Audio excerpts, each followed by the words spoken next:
Hello friends, ನಮಸ್ಕಾರ. ನೀವು ಕೇಳ್ತಾ ಇದ್ದೀರಾ ಅಪ್ಪು ರೇಡಿಯೋ 100.9 FM ಅಲ್ಲಿ. ನಾನು ನಿಮ್ಮ ಜ್ಯೋತ್ಸ್ನಾ ಶೆಟ್ಟಿ. ನೀವು www.connectfm.in ಅಲ್ಲಿ ಹೋಗಿ ಕೂಡ ನಮ್ಮ ಕಾರ್ಯಕ್ರಮದ ನೇರ ಪ್ರಸಾರವನ್ನು ಕೇಳಬಹುದು. ಅಥವಾ ಅಪ್ಪು ರೇಡಿಯೋ ಈ ಒಂದು ಫೇಸ್ಬುಕ್ ಪೇಜ್ನ ನೀವು ಲೈಕ್ ಮತ್ತು ಫಾಲೋ ಮಾಡೋದ್ರಿಂದ ಕೂಡ ನಮ್ಮ ಕಾರ್ಯಕ್ರಮದ ನಿರಂತರ ಅಪ್ಡೇಟ್ಸ್ನ ಕೂಡ ನೀವು ತಿಳ್ಕೊಬೋದು. ಹಾಗೆ ನಮ್ಮದು I heart app, community plus app, ಹಾಗೆ ಇನ್ಸ್ಟಾಗ್ರಾಮಲ್ಲೂ ಕೂಡ ನೀವು ಕನೆಕ್ಟ್ FM 100.9 ಅಂತ ಸರ್ಚ್ ಮಾಡೋದ್ರಿಂದ ನಮ್ಮ ಕಾರ್ಯಕ್ರಮನ ಪ್ರಪಂಚದ ಯಾವ ಮೂಲೆಯಲ್ಲಿದ್ದರೂ ನೀವು ಕೇಳ್ಬೋದು.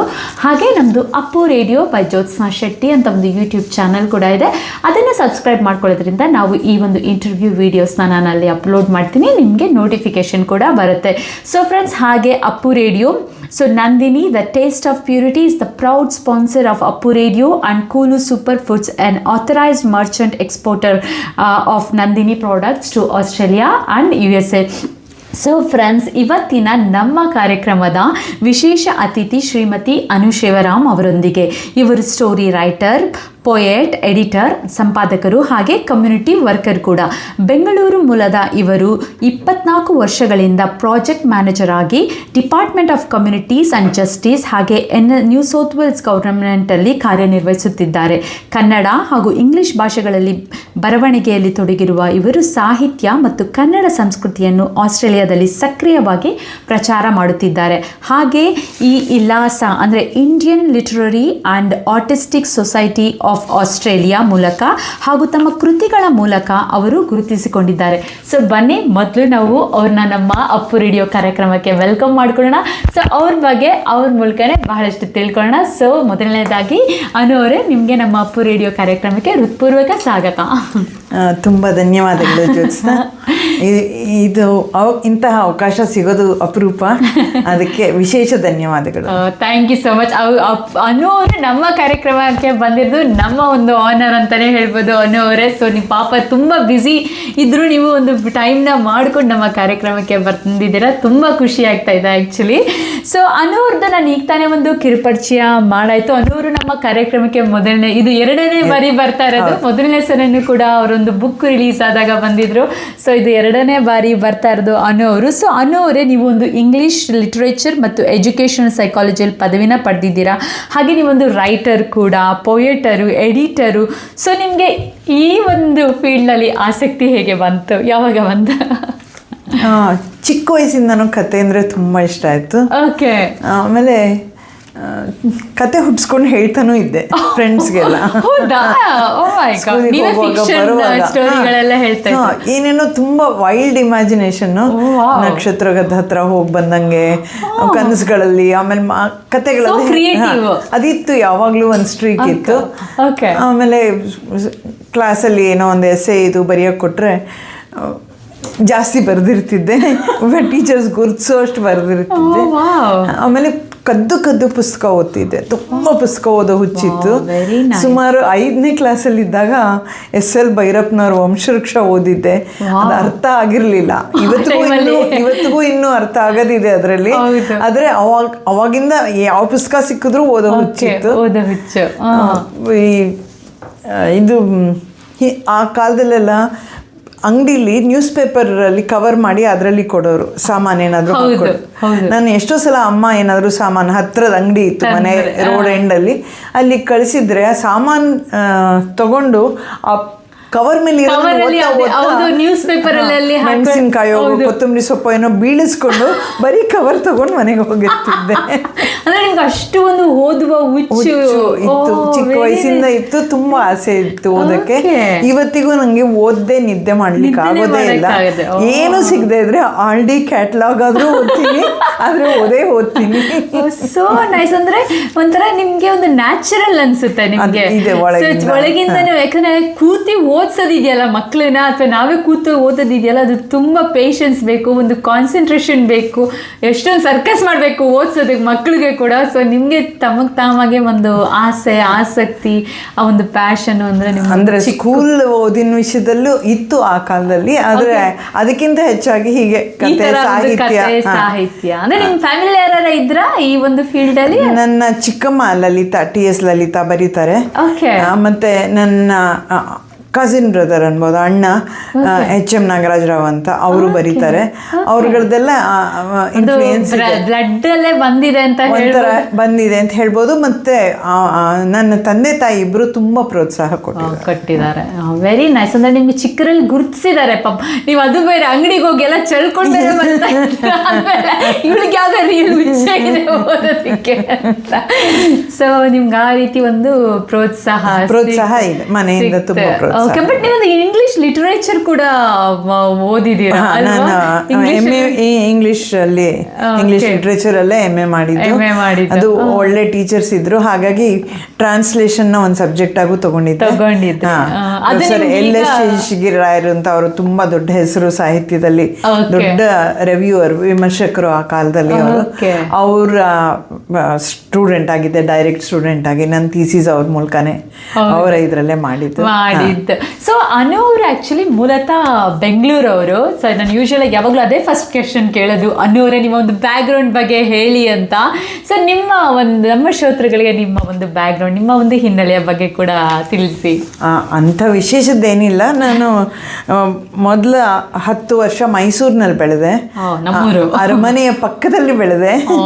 ಸೊ ಒಂಥರ ಇವತ್ತಿಗೂ ಮೈಸೂರು ಅಂದರೆ ತುಂಬ ಅಭಿಮಾನ ಇದೆ. ಅದೇ ನನ್ನ ತವರು ಅನಿಸುತ್ತೆ, ನನಗೆ ತುಂಬ ಅಭಿಮಾನ ಇದೆ. ಆಮೇಲೆ ಬೆಂಗಳೂರಿಗೆ ಬಂದ್ವಿ.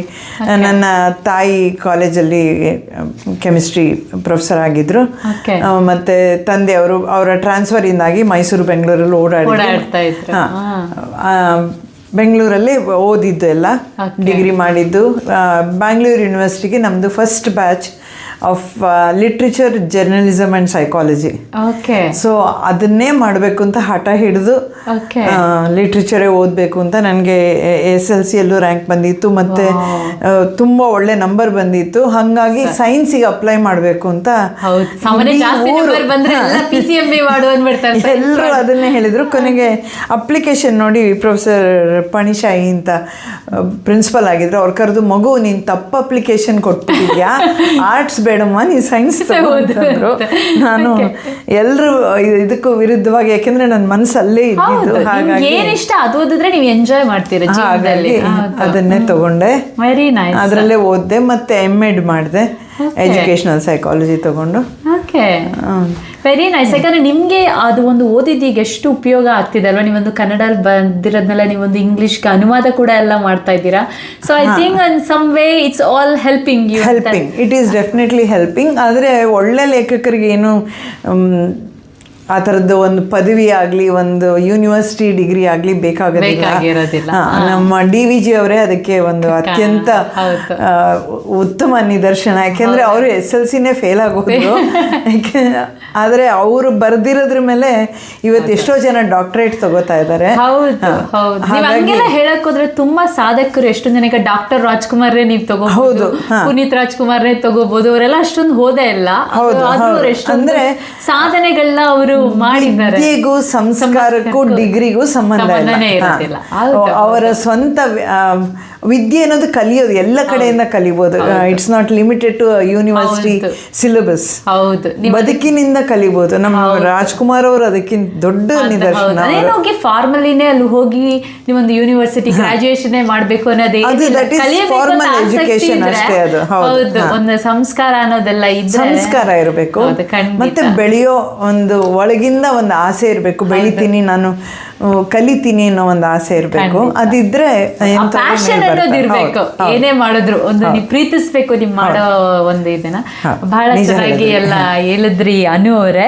ಸೊ ಅನು ಅವರೇ, ನೀವು ಕನ್ನಡ ಮತ್ತು ಇಂಗ್ಲಿಷ್ ಭಾಷೆಗಳ ಬರವಣಿಗೆಯಲ್ಲಿ ತೊಡಗಿರುವ ನೀವು ಹಲವಾರು ನಾವೆಲ್ಸು, ಬುಕ್ಸು, ಪೊಯೆಟ್ನ ಕೂಡ ನೀವು ಬರ್ತಿದ್ದೀರಾ. ಹಾಗೆ ಹಲವಾರು ಆರ್ಟಿಕಲ್ಸ್ನ ಕೂಡ ನೀವು ಪಬ್ಲಿಷ್ ಮಾಡಿದ್ದೀರಾ. ಸೊ ಇದರ ಬಗ್ಗೆ ಕೂಡ ಹೇಳಿ. ಲೈಕ್ ನೀವು ಪ್ರೀವಿಯಸ್ಲಿ ಒಂದು ಸಿಲ್ವರ್ ಲೈನಿಂಗ್ ಬುಕ್ ಅಂತಲೂ ಕೂಡ ನೀವು 2020ಯಲ್ಲಿ ಕೂಡ ನೀವು ರಿಲೀಸ್ ಮಾಡಿದ್ರಿ. ಈಗ ಒಂದು ಹೊಸ ಬುಕ್ ಕೂಡ ರಿಲೀಸ್ ಮಾಡಿದ್ದೀರಾ, ಅದ್ರ ಬಗ್ಗೆನೂ ಕೂಡ ಮಾತಾಡೋಣ. ಸೊ ನಿಮ್ಮ ಒಂದು ಈ ಒಂದು ಜರ್ನಿಯ ಬಗ್ಗೆ ಹೇಳಿ, ಹೇಗೆ ಸ್ಟಾರ್ಟ್ ಆಯಿತು ಇದೆಲ್ಲ ಅಂತ.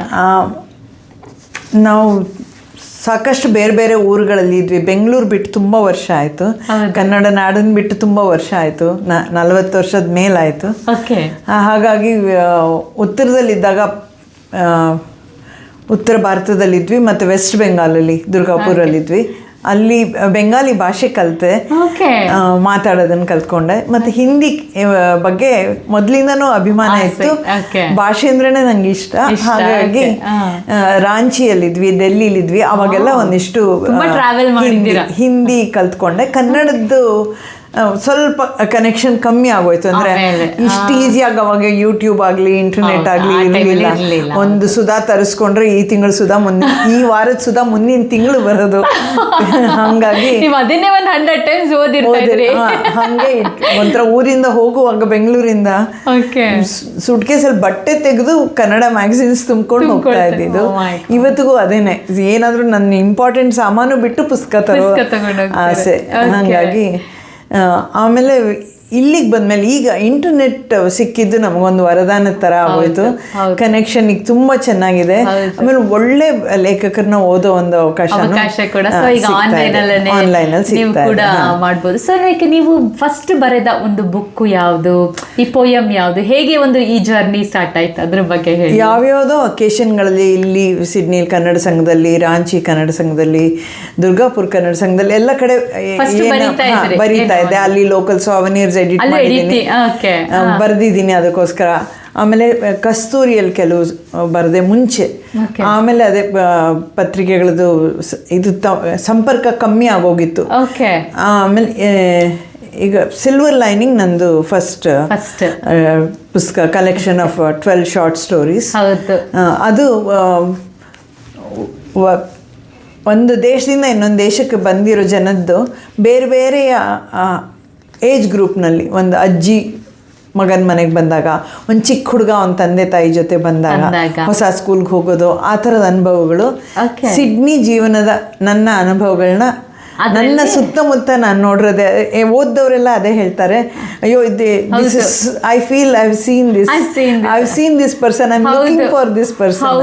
ಹೌದು, ನನಗೂ ನೀವು ಆ ಬುಕ್ನ ಪ್ರೆಸೆಂಟ್ ಮಾಡಿದ್ರಿ, ನಾನು ಓದಿದ್ದೆ ಕತೆಗಳನ್ನ. ಸೊ ನೀವು ಫ್ಯೂ ಇಯರ್ಸ್ ಎಗೋ ನನಗೆ ಗಿಫ್ಟ್ ಮಾಡಿದಾಗ ತುಂಬ ಚೆನ್ನಾಗಿತ್ತು. ಒಂದು ಪುಟ್ಟ ಪುಟ್ಟ ಕತೆಗಳನ್ನ ನೀವು ಒಂದು ಆಧರಿಸಿ ಒಂದು ನಡೆದಿರೋದನ್ನೆಲ್ಲ, ಒಂದು ಘಟನೆಗಳನ್ನ ಎಲ್ಲ ನೀವು ಬರ್ತಿದ್ದು ಒಂಥರ ಕನೆಕ್ಟ್ ಆಗ್ತಾ ಇದ್ದು. ಹೌದು, ಎಲ್ಲರೂ ಕನೆಕ್ಟ್ ಆಗತ್ತೆ ಅಂತಾನೆ ಹೇಳಿದ್ದು. ಅಂದ್ರೆ ನಮ್ಮ ಸುತ್ತಾನೆ ಇದು ನಡೆದಿರೋದು. ಯಾಕೆಂದ್ರೆ ನಾನು ನನ್ನ ಸುತ್ತಿಂದನೇ ತಗೊಂಡು ಬರ್ದಿದ್ದು. ಹೊಸದಾಗಿ ಅಂತ ಇಮ್ಯಾಜಿನೇಷನ್ ಇಲ್ಲ, ಏನೋ ಸೈನ್ಸ್ ಫಿಕ್ಷನ್ ಬರೆಯೋ ಥರ. ಸೊ ನನ್ನ ಕಣ್ಣು ಮುಂದೆ ಏನು ಕಾಣಿಸ್ತಿತ್ತು ಅದನ್ನು ಬರ್ದಿದ್ದೀನಿ. ಆಮೇಲೆ ಇನ್ನೊಂದು, ಇಲ್ಲಿ ಜಗದೀಶ್ ಐಮಂಡ ಅಂತ ಇದ್ದಾರೆ ನಮ್ಮ ಕನ್ನಡದವರೇ ಸಿಡ್ನಿಯಲ್ಲಿ. ಅವರು ಬೆಳಕಿನ ಕಿರಣ ಅಂತ ಒಂದು ಪುಸ್ತಕ ಬರೆದ್ರು. ಹಾಗಾಗಿ ಅದನ್ನು ಅವರು ಇಂಗ್ಲೀಷಿಗೆ ಟ್ರಾನ್ಸ್ಲೇಟ್ ಮಾಡಬೇಕು, ಅವರ ಮನೆಯವರೇ ಓದಬೇಕು ಅಂತ ಆಸೆ ಪಟ್ಟರು. ಅವರು ಕೇಳಿದಾಗ ನಂಗೆ ಆ ಕಥೆಯಲ್ಲಿ ಏನೋ ಒಂದು ಸತ್ವ ಇದೆ ಅನ್ನಿಸ್ತು. ಅದು ಈ ಆಲ್ಕೋಹಾಲಿಸಮ್ ಹೇಗೆ ಒಂದು ಪರಿವಾರನೇ ಹಾಳು ಮಾಡಿಬಿಡುತ್ತೆ, ಕುಡಿತದ ಚಟ ಶುರುವಾಗ್ಬಿಟ್ರೆ ಅಂತ ಇತ್ತು. ನಂಗೆ ಅದು ತುಂಬ ರೆಲೆವೆಂಟ್ ಅನ್ನಿಸ್ತು. ಇಲ್ಲೂ ಆಸ್ಟ್ರೇಲಿಯನ್ಸಲ್ಲೂ ಹೌದು, ನಮ್ಮ ಭಾರತೀಯ ಯುವಕರಲ್ಲೂ ಹೌದು, ಕೆಲವು ಸಲ ಜಾಸ್ತಿ ಅನ್ನೋಷ್ಟಿದೆ. ಹಾಗಾಗಿ ಅದನ್ನ ಆ ಪುಸ್ತಕನ ಟ್ರಾನ್ಸ್ಲೇಟ್ ಮಾಡಿದೆ, ನಾವೆಲ್ನ ಟ್ರಾನ್ಸ್ಲೇಟ್ ಮಾಡಿದೆ. ಡ್ರಾಪ್ ಆಫ್ ಸನ್ಶೈನ್ ಅಂತ ಮಾಡಿದ್ದು. ಓಕೆ, ಆ ಬುಕ್ನ ಒಂದು ಇಂಗ್ಲಿಷ್ಗೆ ಅನುವಾದ ಮಾಡಿ ಇಲ್ಲಿ ಕತ್ತಲಿನ ಕಿರಣನ ನಾನು ಡ್ರಾಪ್ ಆಫ್ ಸನ್ಶೈನ್ ಅಂದ್ಬಿಟ್ಟು ನೀವು ಅದು ಇಂಗ್ಲಿಷ್ಗೆ ಟ್ರಾನ್ಸ್ಲೇಟ್ ಮಾಡಿಬಿಟ್ಟು ನಾವೆಲ್ಲ ಇದು ಮಾಡಿದ್ದು. ಓಕೆ, ಆಮೇಲೆ ಈಗ ಈಚೆಗೆ ಮಾಡಿರೋದು ಅಂದರೆ ಮೊನ್ನೆ ಮಾರ್ಚ್ 6ನೇ ತಾರೀಕು ಹೋದ ತಿಂಗಳು ರಿಲೀಸ್ ಆಯಿತು. ಪುಸ್ತಕದ ಹೆಸರು ಹೋಮ್ ಅಕ್ರಾಸ್ ದ ಹೊರೈಸನ್ ಅಂತ. ಇದು ಇಲಾಸ ಸಂಸ್ಥೆ, ನಾನು ಅದರಲ್ಲಿ ಕಾರ್ಯದರ್ಶಿಯಾಗಿದ್ದೀನಿ. ಇಲಾಸ ಅಂದರೆ Indian literary and art society of Australia. ಇದನ್ನು ಶ್ರೀಮತಿ ರೇಖಾ ರಾಜವಂಶಿ ಅನ್ನೋರು ಶುರು ಮಾಡಿದ್ರು. ಆಕೆ ನನ್ನ ಒಳ್ಳೆಯ ಗೆಳತಿ. ಅವರು ನನಗೆ ಹಿಂದಿಲೂ ಅಭಿರುಚಿ ಇದ್ದಿದ್ದರಿಂದ, ಆಸಕ್ತಿ ಇದ್ದಿದ್ದರಿಂದ ಅವರ ಸಂಪರ್ಕ ಬಂತು. ಅವಾಗ ನಾನು ಅಂದ್ಕೊಂಡೆ, ಈ ಗ್ರೂಪ್ನಲ್ಲಿ ಬರೀ ಇವ್ರು ಹಿಂದಿ ವಿಷಯನೇ ಮಾತಾಡ್ತಾರೆ, ನಾನು ಯಾಕೆ ನಮ್ಮ ಕನ್ನಡದ ಪರಿಚಯ ಮಾಡ್ಕೊಡ್ಬಾರ್ದು ಅಂತ ಕೆಲವು ಕವನಗಳನ್ನ ಭಾಷಾಂತರ ಮಾಡಿ ಹಿಂದಿಗೆ ಓದಕ್ಕೆ ಶುರು ಮಾಡಿದೆ. ಅಥವಾ ನಮ್ಮದೇ ಒಂದು ಕತೆ, ಮಾಸ್ತಿ ಅವ್ರದ್ದು ಒಂದು ಸಣ್ಣ ಕತೆ ತಗೊಂಡು ಅದನ್ನು ಹಿಂದಿಗೆ ಮಾಡಿ ಅವರಿಗೆ ಓದಿ ತಿಳಿಸ್ತಾ ಇದ್ದೆ. ಹೌದು, ಸೊ ಆ ರೀತಿ ಮಾಡೋದ್ರಿಂದ, ಒಂದು ಎಕ್ಸ್ಚೇಂಜ್ ಮಾಡೋದ್ರಿಂದ ನಮ್ಮ ಒಂದು ಕಲೆಗಳು, ನಮ್ಮ ಒಂದು ಈ ಪೊಯೆಟಿಕ್ಸು ಅವ್ರದ್ದು ಏನೇನಿದೆ ಅದೆಲ್ಲ ಜನಗಳಿಗೆ ಗೊತ್ತಾಗತ್ತೆ. ಹೌದು, ಯಾಕೆಂದ್ರೆ ನಾವು ನಮ್ಮ ವಲಯದಲ್ಲೇ ಇದ್ರೆ, ನಾನು ಫೇಸ್ಬುಕ್ ಅಲ್ಲಿ ಏನಾದ್ರೂ ಬರಿತಾ ಇರ್ತೀನಿ, ಪರ್ಸನಲ್ಗಿಂತ ಜಾಸ್ತಿ ಐಡಿಯಾಸ್ ಏನಾದ್ರೂ ಇದ್ರೆ ಅಥವಾ ಏನಾದ್ರೂ ಸಾಹಿತ್ಯಕ್ಕೆ ಸಂಬಂಧಪಟ್ಟಿದ್ದು ಅಥವಾ ನಮ್ಮ ವ್ಯವಹಾರಗಳಿಗೆ ಸಂಬಂಧಪಟ್ಟಿದ್ದು ಏನಾದರೂ ಇದ್ರೆ ಬರಿತಾ ಇರ್ತೀನಿ. ಅವಾಗ ನಾನು ಅದನ್ನು ಇಂಗ್ಲೀಷಲ್ಲೇ ಬರಿತೀನಿ, ಕನ್ನಡದ ವಿಷಯನ. ಯಾಕೆ ಹಾಗೆ ಮಾಡ್ತೀನಿ ಅಂದರೆ ಕನ್ನಡೇತರರಿಗೆ ಗೊತ್ತಾಗಲಿ. ನಮ್ಮ ಬೇಲೂರು ಹಳೇಬೀಡು ದೇವಸ್ಥಾನಗಳ ಬಗ್ಗೆ ಇದ್ರ ಬಗ್ಗೆ ಅದನ್ನೇ ಆಧರಿಸಿ ಒಂದು ಸಣ್ಣ ಕತೆ ಬರೆದೆ. ಆದರೆ ಅದು ಇಂಗ್ಲೀಷಲ್ಲೇ ಬರೆದಿದ್ದು ಯಾಕೆ ಅಂದರೆ, ಅಥವಾ ಈಗ ಕನ್ನಡ ಶಾಲೆ ಅದ್ರ ಬಗ್ಗೆ ಏನೋ ಒಂದು ಕಂಗ್ರ್ಯಾಚುಲೇಷನ್ಸ್ ಹೇಳಬೇಕು ಅಂದ್ರೆ ನಾ ಅದನ್ನ ಇಂಗ್ಲೀಷಲ್ಲೇ ಬರೆಯೋದು, ಬೇರೆಯವ್ರಿಗೆ ಗೊತ್ತಾಗ್ಲಿ. ಸೇಮ್ ನಾನು ಅದಕ್ಕೆ ನಮ್ಮ ಅಪ್ಪು ರೇಡಿಯೋದಲ್ಲಿ ನಾನು ಯಾರ್ದಾರು ಒಂದು ಪರಿಚಯ ಮಾಡಬೇಕು ಅಂದಾಗ ನಾನು ಇಂಗ್ಲೀಷಲ್ಲೇ ಬರೀತೀನಿ. ಸೊ ಜನಗಳಿಗೆ ಗೊತ್ತಾಗ್ಲಿ ಅವ್ರ ಬಗ್ಗೆ. ಸೊ ನಮ್ಮ ಇಟ್ಸ್ ಬರೀ ನಮ್ಮ ಕನ್ನಡ ಗ್ರೂಪ್ಗೂ ನಮ್ಮ ಕಮ್ಯುನಿಟಿಗೆ ಮಾತ್ರ ಸೀಮಿತವಾಗಿರ್ಬಾರ್ದು, ಬೇರೆಯವ್ರಿಗೂ ಗೊತ್ತಾಗ್ಲಿ ಅಂದ್ಬಿಟ್ಟು ನಾವು ಒಂದು ಅದಕ್ಕೆ ಇಂಗ್ಲೀಷಲ್ಲಿ ಬರೆಯೋದ್ರಿಂದ ಎಲ್ಲರಿಗೂ ಗೊತ್ತಾಗುತ್ತೆ. Plus anyway it automatically translate to Kannada as well. ನೀವು ಹಾಕಿದ್ರೆ ನಿಮ್ಮ ಒಂದು ಇದ್ರಲ್ಲೆಲ್ಲ ಹೋದಾಗ ಸೋಷಿಯಲ್ ಮೀಡಿಯಾದಲ್ಲಿ ಆಟೋಮೆಟಿಕ್ಲಿ ಟ್ರಾನ್ಸ್ಲೇಟ್ ಕೂಡ ಮಾಡುತ್ತೆ, ನಿಮ್ಗೆ ಯಾವ್ದಾರ ಭಾಷೆ ಪಿಕ್ ಮಾಡಿದ್ರೆ. ಸೊ ನೀವು ಒಂದು ಇಂಗ್ಲೀಷಲ್ಲಿ ಬರೆಯೋದ್ರಿಂದ ಅದೊಂದು ಇಂಟರ್ನ್ಯಾಷನಲ್ ಲ್ಯಾಂಗ್ವೇಜ್ ಆಗಿರೋದ್ರಿಂದ ಎಲ್ಲರಿಗೂ ಗೊತ್ತಾಗುತ್ತೆ ಈ ವ್ಯಕ್ತಿಯ ಬಗ್ಗೆ ಯಾರು ಏನು ಅನ್ನೋದು ಒಂದು ಪರಿಚಯ. ನಮ್ಮ ಕನ್ನಡದವರೇ ಎಷ್ಟೋ ಜನಕ್ಕೆ ಓದಕ್ಕೆ ಬರೆಯಕ್ಕೆ ಬರಲ್ಲ, ಆದ್ರೆ ಮಾತಾಡಕ್ ಬರುತ್ತೆ. ಬೇರೆ ಬೇರೆ ಊರುಗಳಲ್ಲಿ ಬೆಳೆದವರು, ಈಗ ಮುಂಬೈಯಲ್ಲೋ ಕಲ್ಕತ್ತಾಲೋ ಅಥವಾ ದೆಹಲಿಯಲ್ಲಿ ಬೆಳೆದವ್ರಿಗೆ ಮಾತಾಡ್ತಾ ಆಗುತ್ತೆ, ಲಿಪಿ ಬರೋದಿಲ್ಲ ಅಂತವ್ರಿಗೆ ಈ ತರದ್ದು ಸಹಾಯ ಆಗತ್ತೆ. ಮತ್ತೆ ಬೇರೆಯವ್ರಿಗೆ ಗೊತ್ತಾಗ್ಲಿ ಅನ್ನೋದೇ ಉದ್ದೇಶ ಇರುತ್ತೆ. ಅಂದ್ರೆ ನಮ್ಮ ಕನ್ನಡದಲ್ಲಿ ನೋಡಿ ಏನಾಗ್ತಿದೆ ಹೇಗಾಗ್ತಿದೆ ಅನ್ನೋದು. ಜ್ಞಾನಪೀಠ ಬಂದಿದೆ ಅಂದ್ರೆ ಅದನ್ನ ಬೇರೆಯವ್ರಿಗೆಲ್ರಿಗೂ ಹೇಳ್ಬೇಕು. ಹೌದು, ಬೇರೆಯವ್ರಿಗೆ ರೀಚ್ ಆಗ್ಬೇಕು ಅಂದ್ರೆ ಅವರೊಂದು ಲ್ಯಾಂಗ್ವೇಜ್ ಅಲ್ಲಿ ಬರ್ದ್ರೆ ತಾನೇ ಅವ್ರಿಗೆ ಏನು ಅಂತ ಒಂದು ಗೊತ್ತಾಗಿಲ್ಲ. ನಮ್ಗೆ ನಾವು ಒಂದು ಸೀಮಿತವಾಗಿ ಇಟ್ಕೊಂಡಂಗೆ ಪ್ರೀಚಿಂಗ್ ಟು ದ ಕನ್ವರ್ಟೆಡ್ ಅಂತ ಆಗೋಗುತ್ತೆ, ಗೊತ್ತಿರೋರಿಗೆ ಹೇಳ್ದಂಗ ಆಗುತ್ತೆ. ಹೌದು, ಖಂಡಿತ ಚೆನ್ನಾಗಿ ಹೇಳಿದ್ರಿ. ನಮ್ಮ ಸಂದರ್ಶನ ಅನೂರ್ ಜೊತೆ ಹೀಗೆ ಕಂಟಿನ್ಯೂ ಆಗತ್ತೆ. ಅನೂರ್ ಹೇಳ್ತಾ ಇದ್ರು ಅವ್ರಿಗೆ ಈ ಒಂದು ನೇಸರ ನೋಡು ಈ ಹಾಡು ಇಷ್ಟ ಅಂತ ಹೇಳ್ತಾ ಇದ್ರು. ಬನ್ನಿ ಈ ಒಂದು ಹಾಡನ್ನ ಕೇಳೋಣ. ನಮ್ಮ ಸಂದರ್ಶನ ಅನೂರ್ ಜೊತೆ ಹೀಗೆ ಕಂಟಿನ್ಯೂ ಆಗುತ್ತೆ. Thank you. ಹಲೋ ಫ್ರೆಂಡ್ಸ್, ನೀವು ಕೇಳ್ತಾ ಇದ್ದೀರಾ ಅಪ್ಪು ರೇಡಿಯೋ 100.9 FM ಅಲ್ಲಿ. ನಾನು ನಿಮ್ಮ ಜ್ಯೋತ್ಸ್ನಾ ಶೆಟ್ಟಿ. ನೀವು www.connectfm.in ಅಲ್ಲಿ ಹೋಗಿ ಕೂಡ ನಮ್ಮ ಕಾರ್ಯಕ್ರಮದ ನೇರ ಪ್ರಸಾರವನ್ನು ಕೇಳಬಹುದು, ಅಥವಾ ಅಪ್ಪು ರೇಡಿಯೋ ಈ ಒಂದು ಫೇಸ್ಬುಕ್ ಪೇಜ್ಗೆ ಹೋಗಿ ನೀವು ಲೈಕ್ ಮತ್ತು ಫಾಲೋ ಮಾಡೋದ್ರಿಂದ ಕೂಡ ನಮ್ಮ ಕಾರ್ಯಕ್ರಮದ ನಿರಂತರ ಅಪ್ಡೇಟ್ಸ್ನ ಕೂಡ ನೀವು ತಿಳ್ಕೊಬೋದು. ಹಾಗೆ ನಮ್ಮದು iHeart app, community plus app, ಹಾಗೆ ಇನ್ಸ್ಟಾಗ್ರಾಮಲ್ಲೂ ಕೂಡ ನೀವು ಕನೆಕ್ಟ್ FM 100.9 ಅಂತ ಸರ್ಚ್ ಮಾಡೋದ್ರಿಂದ ಕೂಡ ನಮ್ಮ ಕಾರ್ಯಕ್ರಮದ ನಿರಂತರ ಅಪ್ಡೇಟ್ಸ್ನ ಕೂಡ ನೀವು ತಿಳ್ಕೊಬೋದು. ಹಾಗೆ ಫ್ರೆಂಡ್ಸ್, ನಂದು ಅಪ್ಪು ರೇಡಿಯೋ ಬೈ ಜ್ಯೋತ್ಸ್ನಾ ಶೆಟ್ಟಿ ಅಂತ ಒಂದು ಯೂಟ್ಯೂಬ್ ಚಾನಲ್ ಕೂಡ ಇದೆ. ಅದನ್ನು ನೀವು ಸಬ್ಸ್ಕ್ರೈಬ್ ಮಾಡೋದ್ರಿಂದ ಕೂಡ ನಮ್ಮ ಕಾರ್ಯಕ್ರಮದ ನಿರಂತರ ಅಪ್ಡೇಟ್ಸ್ನ ಕೂಡ ತಿಳ್ಕೊಬೋದು. ಹಾಗೆ Nandini the taste of purity is the proud sponsor of Appu radio and Kulu super foods is the authorised merchant exporter of Nandini to Australia and New Zealand. So friends, ನಮ್ಮ ಸಂದರ್ಶನ ಅನು ಅವ್ರ ಜೊತೆ ಹೀಗೆ ಕಂಟಿನ್ಯೂ ಆಗುತ್ತೆ. ಅನು ಅವರು ಅವರ ಒಂದು ಬ್ಯಾಕ್ಗ್ರೌಂಡ್ ಬಗ್ಗೆ ಪರಿಚಯ ಮಾಡಿಕೊಟ್ರು. ಅವ್ರು ಹೇಗೆ ಒಂದು ಚಿಕ್ಕ ವಯಸ್ಸಿನಿಂದನೂ ಕೂಡ ಅವ್ರಿಗೆ ತುಂಬ ಹೇಗೆ ಓದೋದು ಒಂದು ಹುಚ್ಚು ಹೇಗಿತ್ತು ಅನ್ನೋದು ಅವರು ಹೇಗೆ ಹೇಳ್ತಾಯಿದ್ರು. ಸೊ ನೀವು ಅವ್ರ ಮಮ್ಮಿ ಡ್ಯಾಡಿ ಹೋಗು ಏನೋ ಒಂದು ಶಾಪಿಂಗ್ ಮಾಡ್ಕೊಬ ಅಂದರೆ ಅವ್ರು ಶಾಪಿಂಗ್ ತರೋದ್ರಲ್ಲಿ ಅವ್ರ ಪೇಪರ್ ಓದ್ಕೊಂಡು ಅದ್ರಲ್ಲಿ ಪ್ಯಾಕ್ ಆಗಿರೋದೆಲ್ಲ ಚೆಲ್ಕೊಂಡು ಬರ್ತಾಯಿದ್ರು ಅಂತ ಹೇಳ್ತಾಯಿದ್ರು. ಅಂದರೆ ಓದುವ ಆಸಕ್ತಿ ಅಷ್ಟು ಇತ್ತು ಅನ್ನೋದು ಅವ್ರಿಗೆ, ಅವರಷ್ಟು ತಲ್ಲೀನರಾಗಿ ಓದ್ತಾ ಇದ್ರು. ಓದೋದು ಚಿಕ್ಕ ವಯಸ್ಸಲ್ಲಿ ಅಷ್ಟು ಚೆನ್ನಾಗಿತ್ತು ಅಂತ ಕೂಡ ಹೇಳಿದ್ರು. ಹಾಗೆ ಇಂಗ್ಲೀಷಲ್ಲಿ ಲಿಟ್ರೇಚರ್ ಕೂಡ ಎಲ್ಲ ಮಾಡಿದ್ದಾರೆ, MA ಮಾಡಿದ್ದಾರೆ. ಹಾಗೆ ಅವರು ಒಂದು ಸಿಲ್ವರ್ ಲೈನಿಂಗ್ ಅನ್ನೋ ಒಂದು ಬುಕ್ಕು 2020 ಕೂಡ ಅವರು ಒಂದು ರಿಲೀಸ್ ಮಾಡಿದ್ದಾರೆ. ಅದಕ್ಕಿಂತ ಮುಂಚೆ ಕೂಡ ಅವರೊಂದು ಎಡಿಟರ್ ಆಗಿ ಎಲ್ಲ ಸಂಪಾದಕರಾಗಿ ಕೂಡ ಹಲವಾರು ಕೆಲಸಗಳನ್ನು ಮಾಡಿದ್ದಾರೆ. ಪೋಯೆಟ್ಟು ಹಾಗೆ ಸ್ಟೋರಿ ರೈಟರು ಕೂಡ. ಹಾಗೆ ಅವರು ಒಂದು ಇಲಾಸ ಬಗ್ಗೆ ಕೂಡ ಅವರು ಈಗ ಮಾತಾಡ್ತಾ ಇದ್ರು. ಅವರ ಒಂದು ರೀಸೆಂಟಾಗಿ ಒಂದು ಬುಕ್ಕು ಕೂಡ ರಿಲೀಸ್ ಆಯಿತು, ಹೋಮ್ ಅಕ್ರಾಸ್ ದ ಹರೈಸನ್ ಅಂತ. ಆ ಒಂದು ಬುಕ್ ಬಗ್ಗೆ ಹಾಗೆ ಒಂದು ಇಲಾಸ ಬಗ್ಗೆ ಕೂಡ ನಾವು ಮಾತಾಡ್ತಾ ಇದ್ವಿ. ಸೊ ನಮ್ಮ ಸಂದರ್ಶನ ಅನು ಅವ್ರ ಜೊತೆ ಹೀಗೆ ಕಂಟಿನ್ಯೂ ಆಗುತ್ತೆ. ಸೊ ಅನು ಅವರೇ, ಏನಿದು ಹೋಮ್ ಅಕ್ರಾಸ್ ದ ಹರೈಸನ್? ಆ ಬುಕ್ಕಲ್ಲಿ ಏನಿದೆ ಏನು ಅನ್ನೋದು ಅದ್ರ ಬಗ್ಗೆ ಕೂಡ ಹೇಳಿ.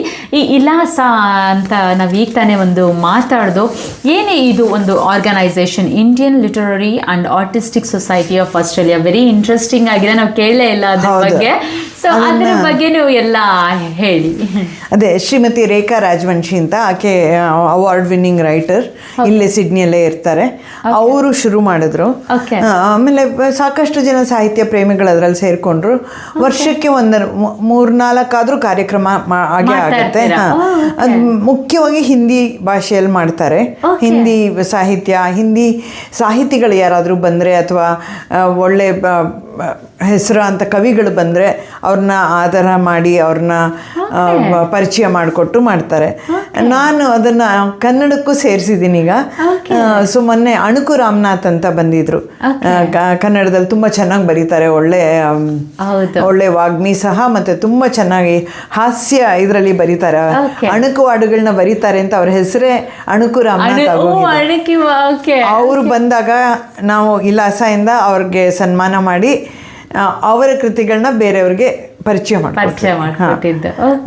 ಡಾಕ್ಟರ್ ಶೈಲಜಾ ಚತುರ್ವೇದಿ ಅಂತ, ಆಕೆ OAM ಅವಾರ್ಡ್ ತಗೊಂಡಿರೋರು. ಆಕೆನೂ ತುಂಬ ಚೆನ್ನಾಗಿ ಬರೀತಾರೆ, ಇಂಗ್ಲೀಷಲ್ಲಿ ಬರೀತಾರೆ, ಹಿಂದಿಲಿ ಬರೀತಾರೆ. ಅವರು ಆ ಕಾರ್ಯಕ್ರಮದ ಮುಖ್ಯ ಅತಿಥಿಯಾಗಿದ್ದರು. ಆ ಥರ ಒಂದು ನನಗನ್ಸುತ್ತೆ ನಾವು ಒಂದೇ ದೇಶದವರಾಗಿ ಸೈಲೋಸಲ್ಲಿ ಇರ್ತೀವಿ. ನಮ್ಮ ಭಾಷೆ ನಮ್ಮ ಪರಿಸರಕ್ಕೆ ನಾವು ಇದು ಮಾಡ್ಕೊಂಡಿರ್ತೀವಿ. ನಾವು ಅದನ್ನ ಬಿಟ್ಟು ಆಚೆ ಬಂದು ಭಾರತೀಯರು ಅನ್ನೋ ಒಂದು ಭಾವನೆ ನಮ್ಮ ಒಂದು 4 ಗೋಡೆಯಲ್ಲೇ ಅಲ್ಲೇನೆ ಇರ್ತೀವಿ. ಆಕ್ಚುಲಿ ನಾವು ಅಲ್ಲಿಂದ ಈಚೆ ಬರೋದೇ ಇಲ್ಲ. ಹೌದು. ಇಷ್ಟು ದೂರ ಬಂದಾಗ ಬೆಂಗಳೂರಿಂದ ಚೆನ್ನೈ ಆಗಲಿ ಅಥವಾ ಬೆಂಗಳೂರಿಂದ ಮುಂಬೈ ಆಗಲಿ ಜಾಸ್ತಿ ದೂರ ಅಲ್ಲ ಅನ್ಸುತ್ತೆ. ಒಂಥರ ನಾವು ಒಂದು ದೇಶದವರು ಅನ್ನೋ ಭಾವನೆ ಬರಲಿ ಅಂತ. ನಮ್ಮ ದೇಶ ಒಂದೇ ಆದ್ರೂ ನಮ್ಗೆ ಎಷ್ಟು ಮಲ್ಟಿಕಲ್ಚರಲಿಸಮ್ ಇದೆ ನೋಡಿ. ಅಲ್ಲೇನೆ ಹಲವಾರು ಭಾಷೆಗಳು ಎಲ್ಲನೂ ಬೇರೆ ಬೇರೆನೇ ಇದೆ. ನಮ್ಮ ವಿಧವಾಗಿದೆ. ನಂಗೆ ಅನ್ಸುತ್ತೆ ನಾವು ಬೇರೆಯವ್ರ ಹತ್ರ ಎಲ್ಲ ಹೊಂದ್ಕೊಳಕ್ ರೆಡಿ ಆಗಿದ್ರೆ ನಮ್ಮ ದೇಶದವ್ರ ಜೊತೆ ಯಾಕಿಲ್ಲ, ನಮ್ಮ ದೇಶದ ಸಾಹಿತ್ಯನೇ ನಮಗೆ ಗೊತ್ತಿಲ್ಲ ಜಾಸ್ತಿ.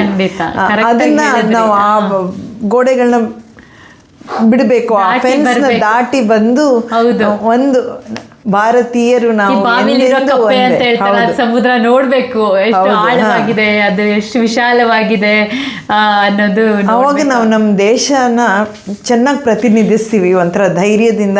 ಇದು ನಮ್ದು ಅನ್ನೋ ಒಂದು ಒಗ್ಗಟ್ಟಿಂದ. ಹೌದು. ಈಗ ನಾವು ಹೊರಗಡೆ ಬಂದಿರುವಾಗ ಇವತ್ತಿನ ಜಿಯೋ ಪೊಲಿಟಿಕಲ್ ಸಿಚುವೇಶನ್ ಅಲ್ಲಿ ಯಾರಿಗೂ ಸೇಫ್ ಅನ್ನಿಸ್ತಿಲ್ಲ. ಈಗ ಅಮೆರಿಕಾಲಿರೋ ಭಾರತೀಯರು, UK ಇರೋದು ಅಥವಾ ಇಲ್ಲಿರೋರು ಯಾರನ್ನ ವಾಪಸ್ ಹೋಗುವಂತಾರೋ ಅನ್ನೋ ಒಂದು ಭಯ ಎಲ್ಲರ ಮನಸ್ಸಲ್ಲೂ ಬರ್ತಾ ಇದೆ. ಅಂತ ಸಮಯದಲ್ಲಿ ನಮ್ಮ ಒಗ್ಗಟ್ಟು ತುಂಬಾ ಮುಖ್ಯ ಅಂತ ಬಲವಿದೆ. ನಮ್ಗೆ ಒಂದು ಹೆಲ್ಪ್ ಆಗುತ್ತೆ.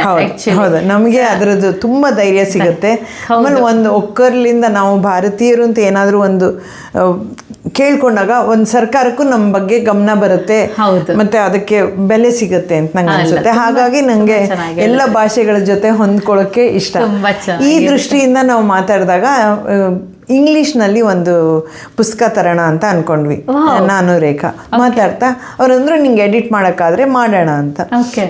ಸ್ವಲ್ಪ ಫಂಡಿಂಗ್ ಇತ್ತು. It's a self funded organisation. ಎಲ್ಲಿಂದನೂ ದುಡ್ಡಿಲ್ಲ. ಎಷ್ಟು ವರ್ಷದಿಂದ ಇದು 2010 ಇಂದ ಶುರುವಾಗಿತ್ತು. 16ನೇ ವರ್ಷಕ್ಕೆ ಬಂತು. ಸೊ ಅದರಲ್ಲಿ ಒಟ್ಟಿಗೆ ಮಾಡೋಣ ಅಂತ ಶುರು ಮಾಡಿದ್ವಿ. ಒಂದಿಷ್ಟು ಸೋಷಿಯಲ್ ಮೀಡಿಯಲ್ಲಿ ಯಾರಿಗೆ ಕತೆ ಕಳ್ಸೋಕ್ಕೆ ಇಂಟ್ರೆಸ್ಟ್ ಇದೆ 3000 ಪದಗಳಲ್ಲಿ ಕತೆ ಕಳಿಸಿ ಅಂದ್ವಿ. ಸುಮಾರು 60 ಕತೆ ಬಂತು. ಅದರಲ್ಲಿ ಅರ್ಧ ಅನ್ಕೊಂಡು 30 ಸೆಲೆಕ್ಟ್ ಮಾಡಿದ್ವಿ.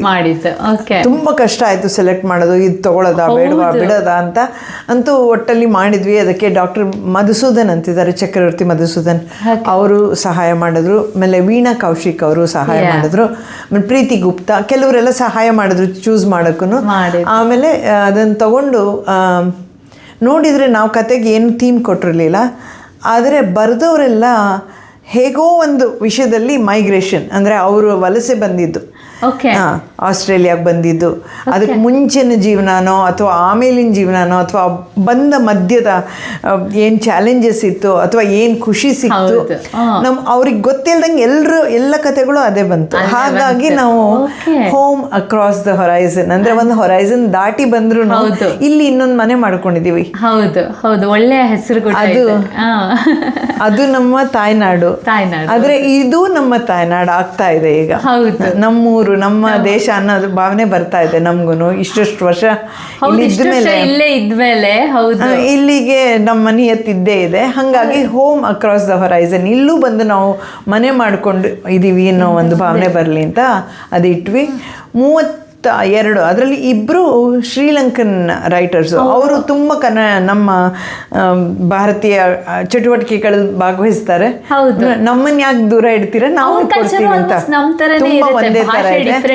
ಹಾಗಾಗಿ 2 ಒಳ್ಳೆ ಕಥೆಗಳು ಬಂದ್ವು, ಅದನ್ನು ತಗೊಂಡ್ರಿ. ಆಮೇಲೆ 30 ನಮ್ಮ ಅದರಲ್ಲಿ 9 ಜನ ಕನ್ನಡದವರು ಬರೆದಿದ್ದಾರೆ. ಅದು ತುಂಬ ವಿಶೇಷವಾದ. ಅಂದ್ರೆ ಎಲ್ಲಾ ರೈಟರ್ಸ್ ಇಲ್ಲ, ಎಲ್ಲರೂ ರೈಟರ್ಸ್ ಅಲ್ಲ. ಅದರಲ್ಲಿ ಅದೇ ಕೆಲವರು ಡಾಕ್ಟರ್ ಶ್ರೀನಿವಾಸ್ ಇದ್ದಾರೆ, Sydney Srinivas. Is a very well known writer. ಅವರು ಹೆಸರುವಾಸಿ ಲೇಖಕರು. ಅವರು ಒಂದು ಕತೆ ಕೊಟ್ಟಿದ್ದಾರೆ. ಮತ್ತೆ ಸಂಜನಾ ವಿಶಾಲ್ ಅಂತ ಚಿಕ್ಕ ಹುಡುಗಿ, ಅವಳು Year 10, ತುಂಬಾ ಚೆನ್ನಾಗಿ ಬರೀತಾಳೆ. ಇಲ್ಲ, ಎಲ್ಲರೂ ಇಂಗ್ಲಿಷ್. ಸಂಜನಾ ವಿಶಾಲ್ ಅಂತ ಅವಳದು ಫಸ್ಟ್ ಕತೆ ಇದು. ಅವಳು ಸುಮ್ಮನೆ ಸ್ಕೂಲಿಗೆ ಏನಾದ್ರು ಅಸೈನ್ಮೆಂಟ್ ಮಾಡುವಾಗ ನಾವು ಓದ್ತಿದ್ದೆ, ನಂಗೆ ಇಷ್ಟ ಆಗ್ತಿತ್ತು. ಇದ್ರಲ್ಲಿ ಒಂದು ಬರ್ಕೊಡು ಅಂದೆ, ತುಂಬಾ ಚೆನ್ನಾಗಿ ಕತೆ ಬರ್ಕೊಟ್ಟಿದ್ದಾಳೆ. ತುಂಬಾ ಮೆಚ್ಯೂರ್ ಆಗಿದೆ, ಅಂದ್ರೆ ಒಂದು 16-17 ವರ್ಷದ ಹುಡುಗಿ ಬರ್ದಾಗಿಲ್ಲ. ಆಮೇಲೆ ಮೇಕಲಾ ರಾಮ್ ಪ್ರಕಾಶ್ ಅಂತ ಅಡಿಲೇಡ್ ಅಲ್ಲಿ ಇದ್ದಾರೆ, ಅವರು ಬರ್ದಿದ್ದಾರೆ. ಅವ್ರದ್ದು ಮೊದಲನೇ ಕತೆ ಇದು. ಆಮೇಲೆ ಡಾಕ್ಟರ್ ವಿನತೆ ಶರ್ಮಾ ಅಂತ, ಅವ್ರು ಬ್ರಿಸ್ಬೇನಲ್ಲಿ ಇರ್ತಾರೆ, ಯೂನಿವರ್ಸಿಟಿಲಿ ಪಾಠ ಮಾಡ್ತಾರೆ. ಅವರು ಕೆಂಡಸಂಪಿಗೆ ಬ್ಲಾಗಲ್ಲಿ ರೆಗ್ಯುಲರ್ ಆಗಿ ಬರೀತಾರೆ. ಆಕೆ ವೆಲ್ ನೋನ್ ರೈಟರ್ ಸಹ. ಅವ್ರದ್ದು ಪುಸ್ತಕಗಳು ಪಬ್ಲಿಷ್ ಆಗಿವೆ. ಅವರು ಒಂದು ಕಥೆಯನ್ನು ಕೊಟ್ಟಿದ್ದಾರೆ ಇದಕ್ಕೆ. ಆಮೇಲೆ ರಾಜೇಶ್ವರಿ ಜಯದೇವ್ ಅಂತ, ಅವರು ಡಯಟಿಷಿಯನ್. ಅವರು ನಮ್ಮ ಕಾರ್ಯಕ್ರಮಕ್ಕೆ ಬಂದಿದ್ರು, ಅವರು ಡಯಟಿಷಿಯನ್. ಅವರು ಒಂದು ಕತೆ ಬರೆದಿದ್ದಾರೆ. ಸೊ ಕೆಲವರಿಗೆ ಮುಂಚಿಂದ ಚಿಕ್ಕ ವಯಸ್ಸಿಂದ ಅವ್ರ ಮನಸ್ಸಿನಲ್ಲಿ ಇದ್ದಿದ್ದ ಕತೆನ ಅವ್ರು ಮತ್ತೆ ಬರೀದೇ ಇರಬಹುದು, ಆದರೆ ಒಂದು ಕತೆ ಬರಿಬೇಕು ಅನ್ನೋ ಆಸೆ ಇದ್ದವರು ಬರೆದಿದ್ದಾರೆ. ಆಮೇಲೆ ಡಾಕ್ಟರ್ ಉಷಾ ಸಲಗಾಮೆ ಅಂತ, ಅವರು ಕ್ಯಾನ್ಸರ್ ರಿಸರ್ಚ್ ಮಾಡ್ತಾರೆ, ಪಿಂಕ್ ಸ್ಯಾರಿ ಕೆಲಸ ಮಾಡ್ತಾರೆ, ಮತ್ತೆ ಕ್ಯಾನ್ಸರ್ ರಿಸರ್ಚ್. ಅವರೊಂದು ಕತೆ ಬರೆದಿದ್ದಾರೆ. ಸೊ ಶ್ರೀನಿವಾಸ್ ಬರೆದಿದ್ದಾರೆ. ಹಾಗಾಗಿ ಇದರ ಲೇಖಕರು ಸುಮಾರು 17 ವರ್ಷದಿಂದ 80 ವರ್ಷದ ತನಕ ಇದ್ದಾರೆ. ಗಂಡಸರು ಹೆಂಗಸರು ಎಲ್ಲ ಬರೆದಿದ್ದಾರೆ.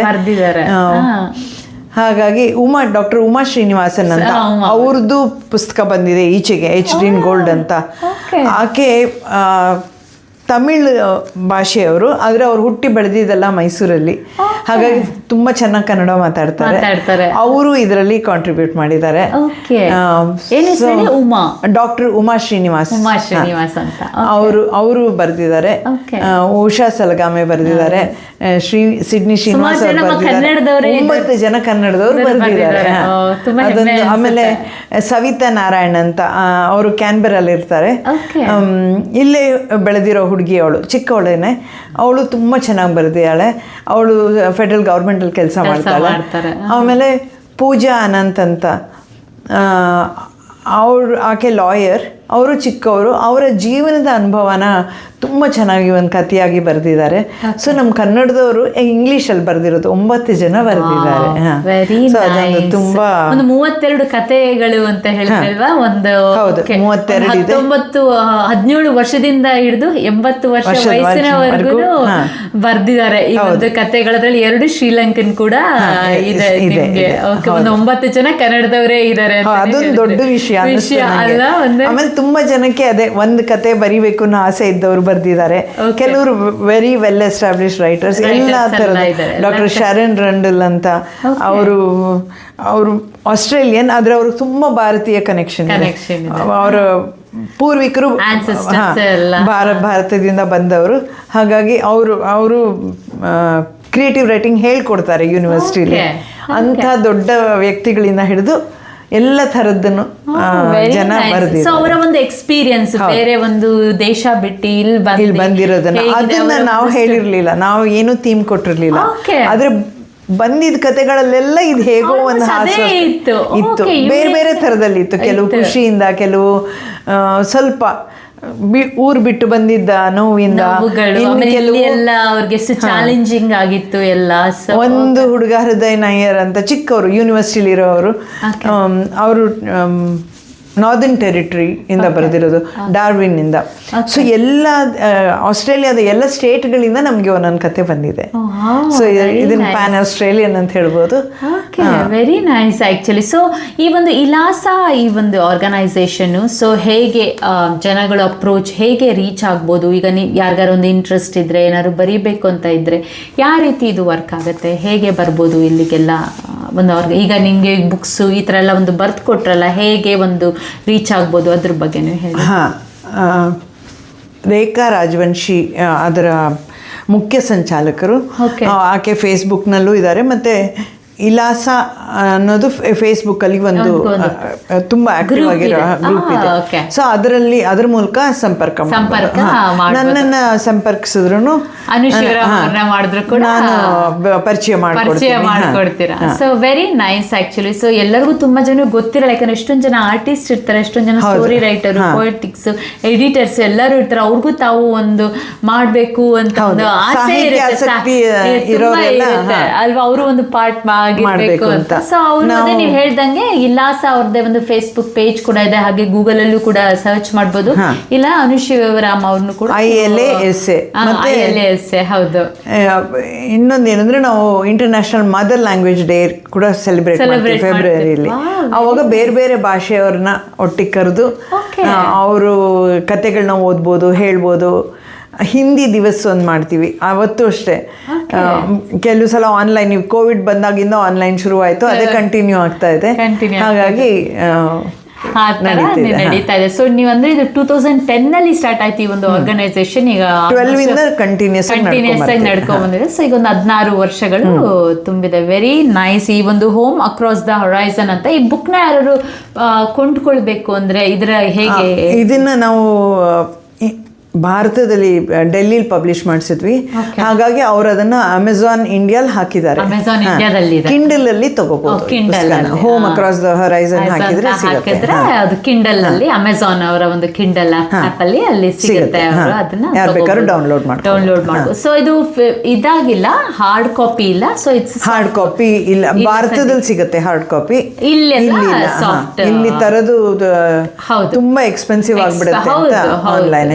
ಈಗೆಲ್ಲ ಆಲ್ಮೋಸ್ಟ್ ಎಲ್ಲ ಆನ್ಲೈನ್ ಅಲ್ಲೇ ಓದ್ತಾ ಇರೋದ್ರಿಂದ ಹೌದು, ಎಲ್ಲ ಒಂದು ನೋಟ್ ಪ್ಯಾಡ್ ತಗೊಳ್ತಾ ಇದ್ದಾರೆ ಈಗೆಲ್ಲ. ಕಿಂಡಲ್ ಎಲ್ಲ ಆರಾಮಾಗಿ ಆನ್ಲೈನ್ ಅಲ್ಲೇ ಡೌನ್ಲೋಡ್ ಮಾಡಿ ಎಲ್ಲ ಓದ್ಬೋದು. ಇಲಾಸಗೆ ತನ್ನದೇ ಆದ ಫಂಡಿಂಗ್ ಏನೂ ಇಲ್ಲ, ಗವರ್ಮೆಂಟ್ ಫಂಡಿಂಗ್ ಇಲ್ಲ, ಇದಿಲ್ಲ. ಹಾಗಾಗಿ ಸೆಲ್ಫ್ ಫಂಡೆಡ್. ಹಾಗಾಗಿ ಇದಕ್ಕೂ ಲೇಖಕರು ಪುಸ್ತಕ ತರ್ಸಕ್ಕೆಲ್ಲ ಅವರೇ ಹಣ ಸಹಾಯ ಮಾಡಿದ್ರು. ಯಾಕೆಂದ್ರೆ ಪೋಸ್ಟೇಜ್ ತುಂಬಾ ಕಾಸ್ಟ್ಲಿ ಆಗೋಗುತ್ತೆ.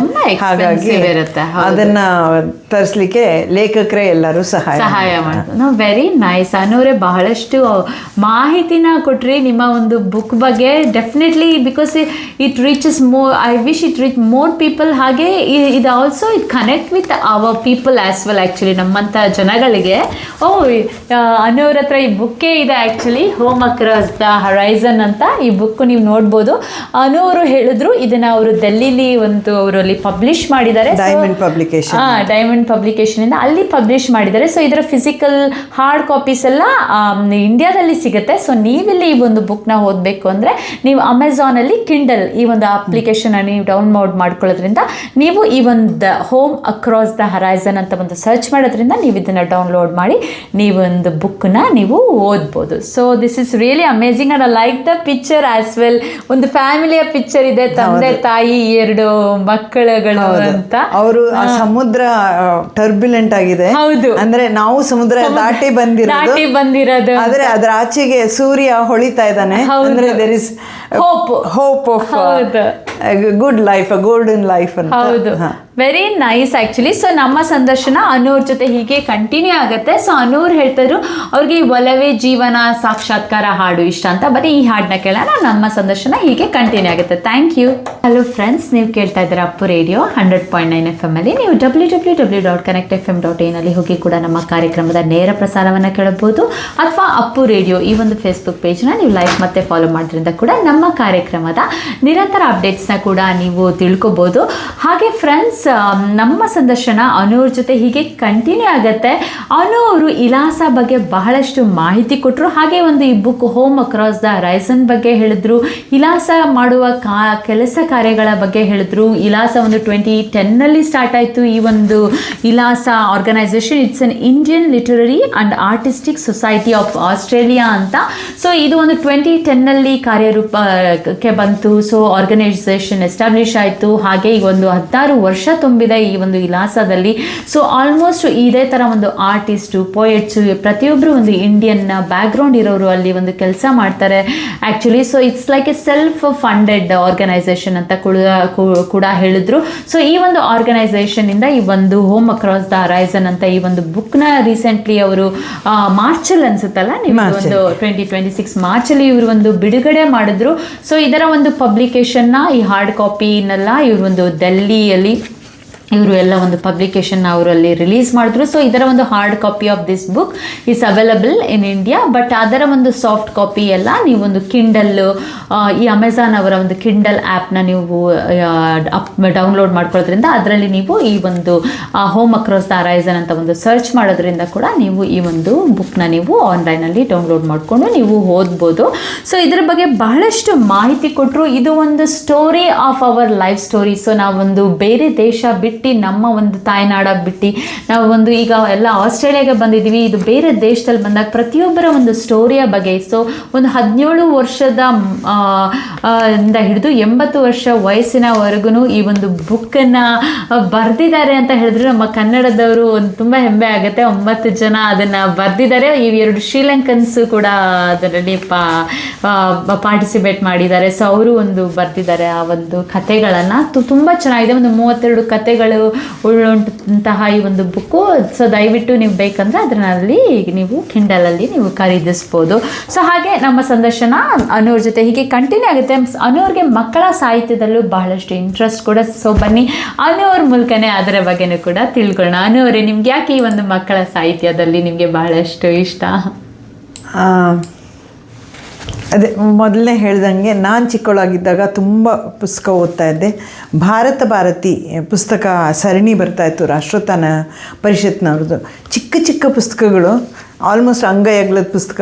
ಅದರಲ್ಲಿ ಶಿವಾಜಿ ಆಗಿರ್ಬೋದು, ವೀರ್ ಸಾವರ್ಕರ್ ಆಗಿರ್ಬೋದು, ಚಂದ್ರಶೇಖರ್ ಆಜಾದ್, ಭಗತ್ ಸಿಂಗ್, ಎಲ್ಲರ ಬಗ್ಗೆ, ಸರ್ ಸಿ.ವಿ. ರಾಮನ್, ಜಗದೀಶ್ ಚಂದ್ರ ಬೋಸ್ ಅವ್ರದ್ದೆಲ್ಲ ಪುಸ್ತಕಗಳು, ರವೀಂದ್ರನಾಥ್ ಟ್ಯಾಗೋರ್, ಸಣ್ಣ ಪರಿಚಯ.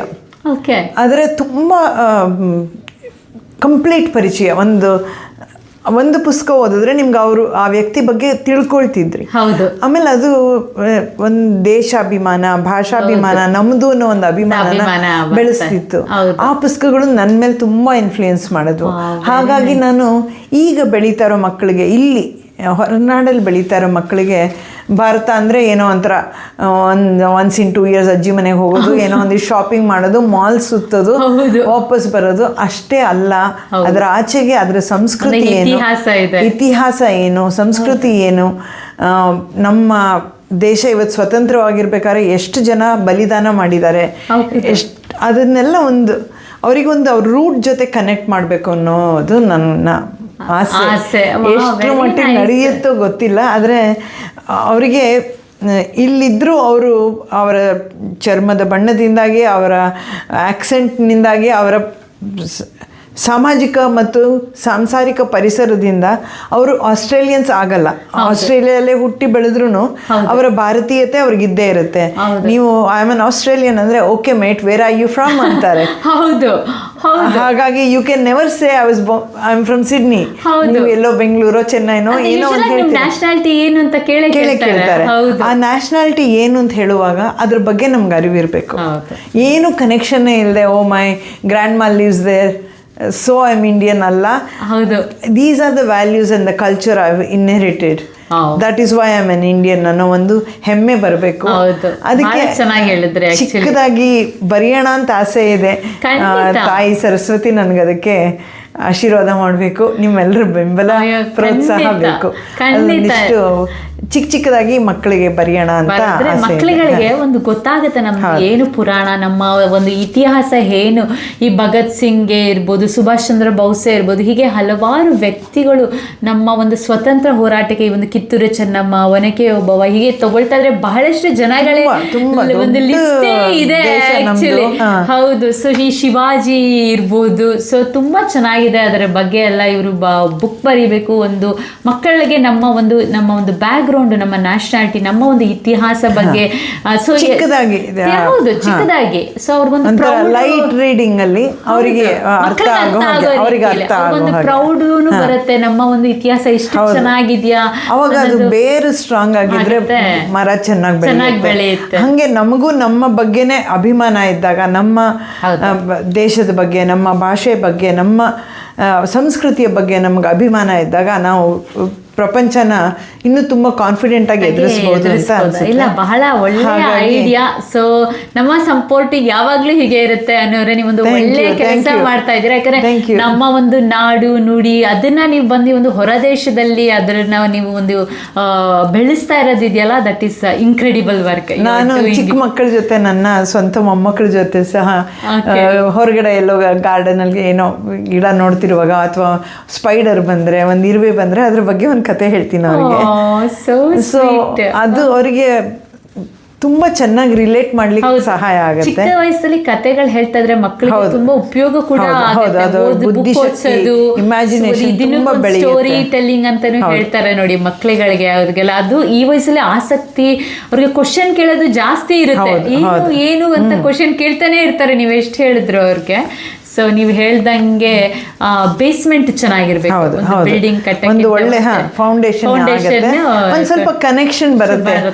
ಇಲ್ಲೇ ಹುಟ್ಟಿ ಬೆಳೆದಿರೋ ಮಕ್ಕಳಿಗೆ ಭಾರತ ಅಂದ್ರೆ ಅದೇ ಒಂದು ಹಾಲಿಡೇ ಅಷ್ಟೇ. ನೀವ್ ಹೇಳ್ದಂಗೆ ಅಜ್ಜಿ ತಾತ ನೋಡಕ್ ಒಂದ್ಸಲ ಹೋಗಿ ಬರೋದಷ್ಟೇ ಇರುತ್ತೆ. ಅದಕ್ಕೆ ಅದನ್ನ ಬರೆಯಕ್ಕೆ ಆಸೆ ಇದೆ, ನೋಡೋಣ ಯಾವಾಗ ಆಗುತ್ತೋ ಗೊತ್ತಿಲ್ಲ.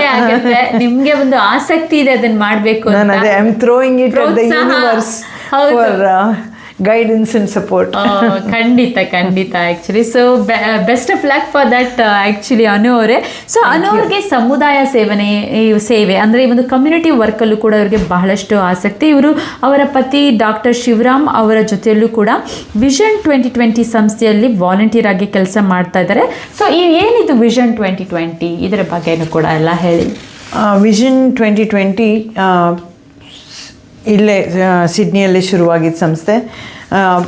ಇದು ಈಗ recognised by the new south Wales government, ಮತ್ತು ಇದಕ್ಕೆ DGR ಸ್ಟೇಟಸ್ ಸಹ ಇದೆ. ಅಂದರೆ ನೀವು ಏನಾದರೂ ಇದಕ್ಕೆ ಡೊನೇಷನ್ ಕೊಟ್ಟರೆ $2 ಮೇಲಿನ ಡೊನೇಷನ್ಗೆಲ್ಲ ನಿಮಗೆ ಟ್ಯಾಕ್ಸ್ ಎಕ್ಸೆಂಪ್ಷನ್ ಸಿಗುತ್ತೆ. ಅದು ಒಂದು ಸಣ್ಣ ಭಾಗ ಅದರದ್ದು. ಮುಖ್ಯವಾಗಿ ಮಾಡ್ತಾ ಇರೋ ಕೆಲಸ ಏನು ಅಂದರೆ, ಭಾರತದಲ್ಲಿ ಹಳ್ಳಿಗಳಲ್ಲಿ ಅಥವಾ ರಿಮೋಟ್ ಏರಿಯಾಸ್ ಅಥವಾ ರಿಮೋಟ್ ಸಂಸ್ಥೆಗಳು ಅವ್ರಿಗೆ ಅವ್ರದ್ದೇ ವೆಬ್ಸೈಟು, ಅವ್ರದ್ದೇ ಅಡ್ವರ್ಟೈಸಿಂಗು ಏನೂ ಇಲ್ಲದೆ ಇರೋ ಸಣ್ಣ ಸಣ್ಣ ಸಂಸ್ಥೆಗಳನ್ನ ಹುಡುಕಿ ಅವರಿಗೆ ಇನ್ಫ್ರಾಸ್ಟ್ರಕ್ಚರ್ ಸಪೋರ್ಟ್ ಕೊಡ್ತಾ ಇದ್ದೀವಿ. ಅಂದರೆ ಒಂದು ರ್ಯಾಂಪ್ ಕಟ್ಟಿಸ್ತೀವಿ. ಬಿಹಾರದಲ್ಲಿ 50 ಟಾಯ್ಲೆಟ್ ಕಟ್ಟಿಸಿದ್ವಿ. ಹೋದ ವರ್ಷ ನಮ್ಮ ಸಮುದಾಯದ ಮೂರ್ತಿ, ದಕ್ಷಿಣ ಮೂರ್ತಿ ಅವ್ರಿಗೆ ಗೊತ್ತಿರ್ಬೋದು, ಯಾರಿಗೂ ಗೊತ್ತಿಲ್ಲ, ಅವರು ಒಂದು ಗಣೇಶ ವರ್ಕ್ಶಾಪ್ ಮಾಡಿದ್ರು. 121 ಗಣೇಶ ಮಾಡಿದ್ರು ಹುಡುಗರು. ಆಮೇಲೆ ಅವತ್ತೇ ಒಂದು ಫೇಟ್ ಇಟ್ಕೊಂಡ್ವಿ. ಅದರಲ್ಲೂ ನಮ್ಮ ಕನ್ನಡದವರು ಶುಭಶ್ರೀ ಇವರೆಲ್ಲ ಬಂದು ತುಂಬ ಸಹಾಯ ಮಾಡಿದ್ರು. ಅದರಿಂದ ನಾವು ಸುಮಾರು $30,000 ರೇಸ್ ಮಾಡಿದ್ವಿ. ಪ್ರತಿ ವರ್ಷ ಹೆಚ್ಚು ಕಮ್ಮಿ 25-30 ನಾವು ಕಳಿಸ್ತಾ ಇದ್ದೀವಿ. ಅದರಲ್ಲಿ ಕೋಶಿಕಾ ಫೌಂಡೇಶನ್ ಅಂತ ಡೆಲ್ಲಿಯಲ್ಲಿ ನಾವು ಒಂದು ಪಾರ್ಟ್ನರ್ನ ಹುಡುಕ್ತೀವಿ. ಅವ್ರದ್ದು ಪೂರ್ತಿ ಫೈನಾನ್ಸು, ಅವ್ರದ್ದು ಆರ್ಗನೈಸೇಷನ್ ಹಿಸ್ಟ್ರಿನ ನಾವು ಪೂರ್ತಿ ಅರ್ಥ ಮಾಡಿಕೊಂಡು ಇದು ರಿಲಯಬಲ್ ಅಂದಾಗ ಮಾತ್ರ ನಾವು ಅವ್ರಿಗೆ ಸಹಾಯ ಮಾಡ್ತೀವಿ. ತುಂಬ ಮಾಡಲಿಕ್ಕಾಗಲ್ಲ, ಎಷ್ಟು ನಾವು ಕಲೆಕ್ಟ್ ಮಾಡೋಕ್ಕಾಗತ್ತೆ ಅದನ್ನು. ಮೊನ್ನೆ ಅದೇ ಗಣೇಶ ವರ್ಕ್ಶಾಪ್ ಮಾಡಿದ್ವಿ ಹೋದ ವರ್ಷ ಗಣೇಶನ ಹಬ್ಬದಲ್ಲಿ. ಅದರಿಂದ 800 ಜನರಿಗೆ ಕ್ಯಾಟ್ರಾಕ್ಟ್ ಆಪರೇಷನ್ ಆಯಿತು. ಆ್ಯಂಡ್ ಇದು ಭಾರತದಲ್ಲಿ ಒಂದು ಕಡೆ ಅಲ್ಲ, ಹಲವಾರು ಕಡೆ 12 ಸೆಂಟ್ರಲ್ಲೇ ಆಯಿತು. ಮತ್ತು ಸರ್ಜನ್ಸ್ ಡಿಡ್ ಇಟ್ ಫ್ರೀ. ಅವ್ರಿಗೆ ಏನು ಕಾಸ್ಟ್ ತೊಗೊಂಡಿಲ್ಲ. ನಾವು ಕೊಟ್ಟಿದ್ದು ದುಡ್ಡು ಅವರಿಗೆ ವಾರ್ಡ್ ಅಡ್ಮಿನಿಸ್ಟ್ರೇಷನ್ ಆ ಥರದ ಚಾರ್ಜಸ್ಗೆ ಮಾತ್ರ ಆಯಿತು. 800 ಜನಕ್ಕೆ ಕಣ್ಣು ಬಂದ ಸಂತೋಷ ನಮ್ಮದು. ತೃಪ್ತಿ ಅನ್ಸುತ್ತೆ, ತುಂಬ ತೃಪ್ತಿ. ಹೌದು, ಇದೇ ಥರ ಇದುವರೆಗೂ 26 ಸಂಸ್ಥೆಗಳಿಗೆ ನಾವು ಸಹಾಯ ಮಾಡಿದ್ವಿ. 26 ಪ್ರಾಜೆಕ್ಟ್ಸ್ ಫಂಡ್ ಮಾಡಿದ್ದೀವಿ. ಕೋವಿಡ್ ಸಮಯದಲ್ಲಿ ಸುಮಾರು $100,000 ಕಳಿಸ್ಲಿಕ್ಕಾಯ್ತು ನಮಗೆ. ಆದರೆ ಜನ ತಾವಾಗೆ ವಾಲಂಟಿಯರ್ ಆಗಿ ಬಂದು ಕೊಟ್ಟರು. ಅದು ಬಿಟ್ಟರೆ ನಾವು ಪ್ರತಿ ವರ್ಷ ಒಂದು ಪ್ರಾಜೆಕ್ಟ್ ತಗೊಂಡು, ಈ ವರ್ಷ ನಾವು ಮೂಡುಬಿದ್ರೆ, ಕರ್ನಾಟಕದ ಮೂಡುಬಿದ್ರೆಯಲ್ಲಿ ಒಂದು ಸಂಸ್ಥೆ ಇದೆ, ದಯಾ ಸಂಸ್ಥೆ ಅಂತ. ಅದು ಅಂಗವಿಕಲ ಮಕ್ಕಳಿಗೆ ಸಹಾಯ ಮಾಡ್ತಾ ಇದ್ದಾರೆ. ಅಲ್ಲಿಗೆ ನಾನು ಹೋಗಿ 2 ದಿನ ಇದ್ದು ಬಂದೆ. ಅದೇ ಥರ ನಮ್ಮ ಸಂಸ್ಥೆಯ ಬೇರೆ ಜನನು ಹೋಗಿ ಇದ್ದು ನೋಡಿ ಬಂದು ನಾವು ಯಾವ ಕೆಲಸ ಮಾಡಿದ್ರು ಹಾಗೆ ಮಾಡ್ತಾ ಇದ್ದೀವಿ. ನಮಗೆ ಪರ್ಸನಲ್ ಕನೆಕ್ಷನ್ ಇಲ್ಲದೆ ಮಾಡ್ತಾ ಇಲ್ಲ. ಮತ್ತು ಅವರು ಪ್ರತಿ ವರ್ಷ ಅವ್ರದ್ದು ಏನೋ ಒಂದು ಪ್ರೋಗ್ರೆಸ್ ರಿಪೋರ್ಟ್ ಥರ, ಅಪ್ಡೇಟ್ ಥರ ನಮಗೆ ಕಳಿಸ್ಕೊಡ್ತಾ ಇದ್ದಾರೆ. ಹಾಗಾಗಿ ಈ ಸಂಸ್ಥೆಗೆ ಸಹಾಯ ಮಾಡಿ ಚಿಕ್ಕದಾಗಿ ಮಾಡ್ತಾ ಇದೀವಿ. ಮತ್ತೆ ಚಿಕ್ಕ ಸಂಸ್ಥೆಗಳಿಗೆ ಮಾಡ್ತಿದೀವಿ. ಅಂದ್ರೆ ನಾವು ಕೊಡೋ 26 ಕಡೆ ನೀವು ಮಾಡ್ತಾ ಇದ್ದೀರಾ. ಅಲ್ಲಿ ಒಂದು ಸಂಸ್ಥೆಗಳಿಗೆ ಎಲ್ಲ ನೀವು ಮಾಡಿದೀರಾ, ಕೊಲ್ಯಾಬ್ ಮಾಡಿದೀರಾ. ಬಿಹಾರಲ್ಲೆಲ್ಲ ನೀವು ಒಂದು ಹೆಲ್ಪ್ ಮಾಡಿದೀರಾ. So amazing. ಒಂದು ಹಳ್ಳಿಯಲ್ಲಿ ಟಾಯ್ಲೆಟೇ ಇರಲಿಲ್ಲ, 50 ಟಾಯ್ಲೆಟ್ ನಾವು ದುಡ್ಡು ಕೊಟ್ವಿ ಸಾಮಾನು ತಗೊಳ್ಳಿಕ್ಕೆ. ಆದ್ರೆ ಜನ ಅವರ ಸ್ವಶ್ರಮದಿಂದ ಮಾಡಿದ್ದು, ಅವರೇ ಕಟ್ಟಿದ್ದು. ಹಾಗಾಗಿ ಆ ತರದ್ದು. ಮತ್ತೆ ಐ ಆಪರೇಷನ್ಸ್ ಕೂಡ ಎಷ್ಟು ಜನಕ್ಕೆ ನೀವು ಮಾಡಿದ್ದೀರಾ, ಎಷ್ಟೊಂದು ಹಲವಾರು ಕಡೆ 12 ಜನ ಸಹಾಯ ಆಗಿದೆ. ಅದು ಮನಸ್ಸಿಗೆ ತುಂಬಾ ತೃಪ್ತಿ ಕೊಡೋ ವಿಷಯ. ಅಂಡ್ ಇದಕ್ಕೆ ನಂಗೆ ನಮ್ಮ ಕನ್ನಡದವರು ತುಂಬಾ ಸಹಾಯ ಮಾಡ್ತಾ ಇದ್ದಾರೆ, ಪ್ರೋತ್ಸಾಹ ಕೊಡ್ತಾ ಇದ್ದಾರೆ. Very nice. You doing such a amazing work. Actually it is very satisfying. ಹೌದು. ಆಕ್ಚುಲಿ ನಮ್ಗೆ ನಾವು ಸುಮ್ಮನೆ ಹೋಗಿ ಆಫೀಸ್ಗೆ ಹೋಗಿ ಕೆಲಸ ಮಾಡೋದಕ್ಕೂ ಈ ಒಂದು ಕೆಲಸ ಮಾಡೋ ವಾಲಂಟಿಯರಲ್ಲಿ ಸಿಗೋ ತೃಪ್ತಿ ಒಂಥರ ಡಿಫ್ರೆಂಟ್, ಹೇಳ್ಕೊಳಕ್ಕಾಗಲ್ಲ ಅಲ್ವಾ? ಒಂದು ತೃಪ್ತಿ ಸಿಗುತ್ತೆ ನಾನು ಮಾಡಿರೋದ್ರಿಂದ. ಆಮೇಲೆ ನನ್ನ ಪ್ರಕಾರ ನಮ್ದೊಂದು ಋಣ ಇದೆ ನಮ್ಮ ತಾಯ್ನಾಡಿಗೆ, ಅದನ್ನ ಹೇಗಾದ್ರೂ ವಾಪಸ್ ತೀರಿಸ್ಬೇಕು ಎಲ್ಲ ಕರೆಕ್ಟ್ ಆಗಿ ಹೇಳಿದ್ರಿ. ಸೊ ಅನು ಅವ್ರ ಜೊತೆ ನಾವು ಇಷ್ಟೊತ್ತಂಕೆಲ್ಲ ಒಂದು ಸೀರಿಯಸ್ ಟಾಪಿಕ್ ಎಲ್ಲ ಮಾತಾಡ್ದು. ಈಗ ಒಂದು ರ್ಯಾಪಿಡ್ ಫೈರ್ ರೌಂಡ್, ಓಕೆನಾ? ಕ್ವಿಕ್ ಆಗಿ ಆನ್ಸರ್ ಹೇಳ್ಬೇಕು ಅನು ಅವರು. ಸೊ ನಿಮ್ಮನ್ನ ನೀವು ಒಂದು ಸೆಂಟೆನ್ಸ್ ಅಲ್ಲಿ ನೀವು ಡಿಸ್ಕ್ರೈಬ್ ಮಾಡೋದಾದ್ರೆ, ಅಥವಾ ಒಂದು ವರ್ಡ್ ಅಲ್ಲಿ, ಅನು ಅವರು, who is Anu? Passionate, crazy, dreamer. So amazing. So ನಿಮ್ಮ ಬಗ್ಗೆ ಒಂದು ಲೇಖನ ಬರೆದ್ರೆ ಅದನ್ನ ಟೈಟಲ್ನ ಏನಂತ ಕರೆದ್ರೆ ಚೆನ್ನಾಗಿರುತ್ತೆ?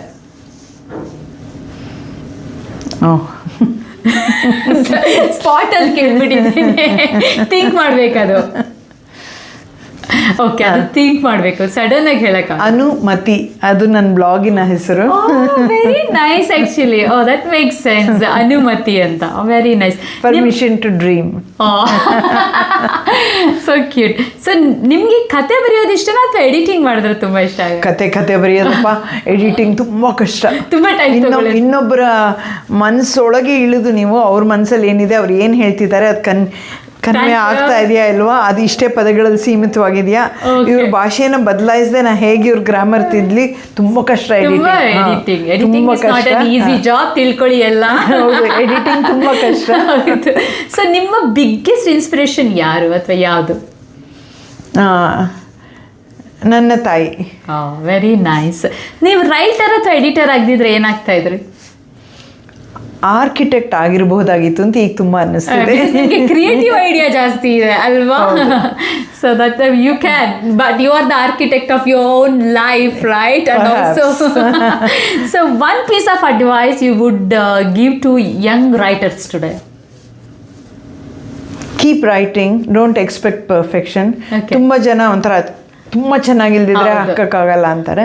ಬರೀತಾ ಹೇಳ್ತಾರಲ್ಲ ಕನ್ನಡದಲ್ಲಿ ರಾಗ, ಅದೇ ಥರ ಬರೀತಾ ಬರವಣಿಗೆ ಇಂಪ್ರೂವ್ ಆಗುತ್ತೆ. ಮತ್ತೆ ಓದ್ಲೂಬೇಕು, ಎಷ್ಟು ಬರಿತೀವಿ ಅಷ್ಟು ಓದ್ಲೂಬೇಕು. ಓದಿದ್ರೆ ಹೌದು. ನೀವು ಓದಕ್ಕಿಂತ ಬರಿತಾ ಇದ್ರೆ ತುಂಬಾ ಜ್ಞಾಪಕ ಶಕ್ತಿ ಜಾಸ್ತಿ ಇರುತ್ತೆ ಅನ್ಸುತ್ತಲ್ವಾ? ಒಂಥರ ಅಲ್ಲ, ಓದು ಅಂದ್ರೆ ಸಾಹಿತ್ಯ ಓದ್ಬೇಕು, ಬೇರೆಯವ್ರು ಬರ್ದಿರೋದನ್ನ, ಪ್ರಪಂಚದ ಸಾಹಿತ್ಯ ಓದಿದಾಗ ಮಾಡ್ಕೋಬೇಕು. ಖಂಡಿತ. ಸೊ ನಿಮ್ಮ ಜೀವನದ ಒಂದು ಕ್ಷಣವನ್ನ ಮತ್ತೆ ಬದುಕಲು ಅವಕಾಶ ಸಿಕ್ಕಿದ್ರೆ ಯಾವ್ದನ್ನ ನೀವು ಆಯ್ಕೆ ಮಾಡ್ಕೊಳ್ತೀರಾ?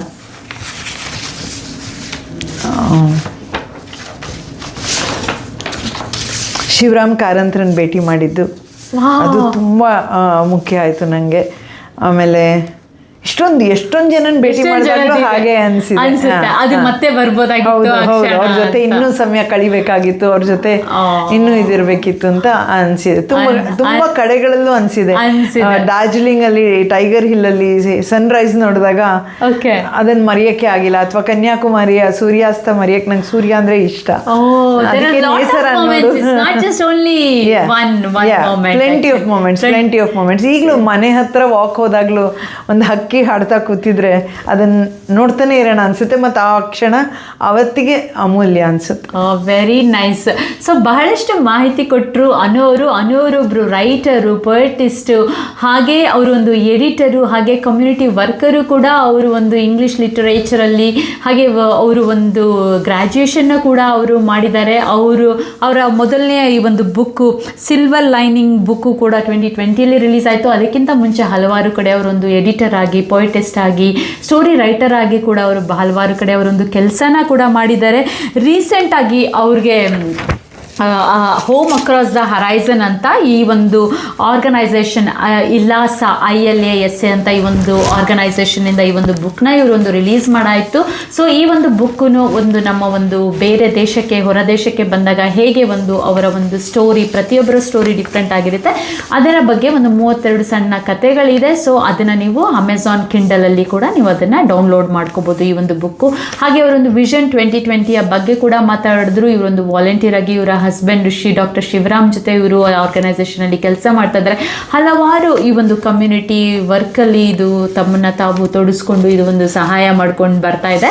So you doing a fantastic job. ಅದ್ರ ಜೊತೆ ನಾವು ಮಾತಾಡಲ್ಲ, ರಂಗ ಮೂವಿಲು ಕೂಡ ನಿಮಗೆಲ್ಲ ಎಷ್ಟೊಂದು ಆಸಕ್ತಿ ಕೂಡ ಇದೆ. ಅವ್ರಿಗೊಂದು ಮಕ್ಕಳ ಬುಕ್ಕನ್ನು ಕೂಡ ಒಂದು ಬರೀಬೇಕು, ಸಣ್ಣ ಪುಟ್ಟ ಕಥೆಗಳು, ನಮ್ಮ ಒಂದು ಭಾರತದ ಇತಿಹಾಸನ ಅದು ಒಳಗೊಂಡಿರಬೇಕು ಅಂತ.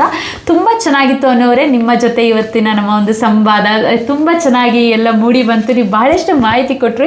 ಇನ್ನೊಂದು ನಿಮಿಷ ಇದೆ, ನಾವು ಹೋಗೋಕ್ಕಿಂತ ಮುಂಚೆ ನಮ್ಮ ಶ್ರೋತೃಗಳಿಗೆ ನಿಮ್ಮದ ಏನಾದರೂ ಒಂದು ಮೆಸೇಜ್ ಇದ್ರೆ. ಕನ್ನಡ ಉಳಿಸಿ, ಕನ್ನಡ ಬೆಳೆಸಿ, ಕನ್ನಡ ಬಳಸಿ, ಮಕ್ಕಳಿಗೆ ಹೇಳ್ಕೊಡಿ. ನಮ್ಮ ಭಾಷೆ ಅದು ಒಂದು ಅಸೆಟ್ ಇದ್ದಂಗೆ. ಹೇಗೆ ರೆಸ್ಯೂಮೇಲಿ ಇನ್ನೊಂದು ಸೇರಿಸ್ಬೇಕಾಗತ್ತೋ ಅದೇ ಥರ ಭಾಷೆ ಸೇರಿಸಿದಾಗ. And research says bilingual children are smarter. ಹೌದು, ಅದಕ್ಕೋಸ್ಕರನಾದರೂ ನಿಮ್ಮ ಮಾತೃಭಾಷೆಯನ್ನು ನಿಮ್ಮ ಮಗುವಿಗೆ ಬಳುವಳಿಯಾಗಿ ಕೊಡಿ ಅಂತ ಬಹಳ ಚೆನ್ನಾಗಿ ಮೆಸೇಜ್ನ ಕೊಟ್ರಿ. ಸೊ ಮತ್ತೊಮ್ಮೆ ಧನ್ಯವಾದಗಳು ಅನುವರೇ. ತುಂಬ ಧನ್ಯವಾದಗಳು ಜ್ಯೋತ್ಸ್ನಾ. ಈ ಥರದ ಪ್ರೋತ್ಸಾಹ ಸಿಗೋದು ಕಷ್ಟ. ಲೇಖಕರು ಅಂದರೆ ಜಾಸ್ತಿ ಪಾಪ್ಯುಲರ್ ಅಲ್ಲ, ಸಿನಿಮಾದವರು, ಆ್ಯಕ್ಟರ್ಸು, ಡ್ಯಾನ್ಸರ್ಸು ಇದ್ದಂಗಲ್ಲ. ಅಂಥವ್ರಿಗೆ ನೀವು ಗುರುತಿಸಿ ಪ್ರೋತ್ಸಾಹ ಕೊಟ್ಟಿರೋದಕ್ಕೆ ತುಂಬ ಧನ್ಯವಾದ. It's an honour to have you once again ಅನುವರೇ. ಸೊ ಮತ್ತೆ ನೆಕ್ಸ್ಟ್ ವೀಕ್ ಮತ್ತೊಂದು ವಿಶೇಷ ವ್ಯಕ್ತಿ ಜೊತೆ ಭೇಟಿ ಮಾಡೋಣ. Till then take care, bye, thank you.